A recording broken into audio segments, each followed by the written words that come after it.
దొరకగానే కంగారు పడకూడదు. First defence దగ్గర ఉన్నప్పుడు ఏం చేయాలి? రైట్ హ్యాండ్ తో డ్రిబుల్ చేయాలి. రైట్ సైడ్ ఖాళీగా ఉంది.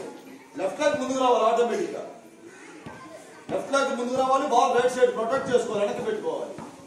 కొట్టావు ఇట్లా ఉండాలి. చేయప్పుడు ఇట్లా తోసుకుంటే ఎలా రాండి. నువ్వు ఎప్పుడైతే ఈ చేయకుండా మీరు కింద పెట్టారో వాడు వచ్చి మీద పడి లాగుతాడు. ఇట్లా నుంచొని చేస్తున్నా ఊరినే లాగుతుంటారు వచ్చి.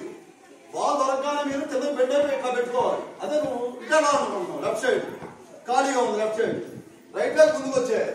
బాల్ ఎక్కడ దూరంగా ఉండాలి. వాడికి కొట్టావు కొట్టగానే ఇట్లా పెట్టాలి. నువ్వు వాడు వచ్చి పడితే ఏమవుతుంది? దెబ్బ ఆడి తగులుద్ది. దూరంగా ఉంటాడు. అదే చేయబెట్టకపోతే వాడు వచ్చి మీద పడి లాగుతాడు. ఇంకోటి బౌన్స్ కొట్టి ఆపకూడదు. బౌన్స్ కొట్టి ఆపేవా మీద పడి లాగుతాడు. ఎప్పుడు బాల్ దొరకగానే పాస్ కొట్టావు కొట్టుకుని వెళ్ళాలి. చూసుకోవాలి. కొట్టుకుని ముందుకెళ్ళాలి. ఇంటేనే షార్ట్ తర్వాత సంగతి. చివరిలో షార్ట్ ఇక్కడి నుంచి అక్కడి వరకు బాల్ వెళ్ళాలి. ఫస్ట్ మనం అర్థమవుతుందా? రాంగ్ పాస్ వేయకూడదు. తీసుకెళ్ళి వేస్తే 4 షార్ట్ వేస్తే 1 2 అదే పడుతుంది ఆటోమేటిక్గా. ఓకేనా? రైట్.